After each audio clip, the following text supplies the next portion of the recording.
1978-ലാണ് ഭരതനും പത്മരാജനും കൂടിയുള്ള ഒരു സിനിമാ ചർച്ചയ്ക്കിടയിൽ ഓരോ കഥകളായി പത്മരാജൻ ഭരതനോടായി പറഞ്ഞുകൊണ്ടിരുന്നപ്പോൾ ഒരു കഥ ഭരതന്റെ മനസ്സിൽ കയറിയത്.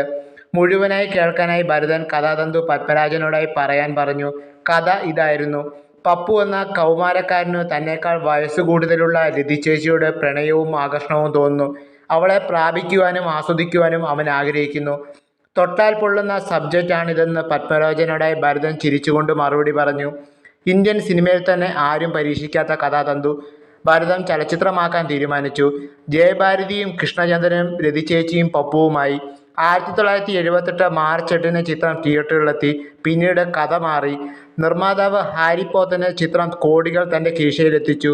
ചിത്രം വമ്പൻ ഹിറ്റായി മാറി. രതിച്ചേച്ചിയുമായുള്ള ജയഭാരതിയുടെ പ്രകടനം യുവാക്കളിൽ ഹരം പടർത്തി. ചിത്രം വമ്പൻ സാമ്പത്തിക വിജയം നേടി. 78-ൽ സൂപ്പർ താരങ്ങളെപ്പോലും വിസ്മയിപ്പിച്ചു ചിത്രം. ദയവായി എല്ലാവരും ചാനൽ സബ്സ്ക്രൈബ് ചെയ്യൂ, സപ്പോർട്ട് ചെയ്യൂ. Thank you.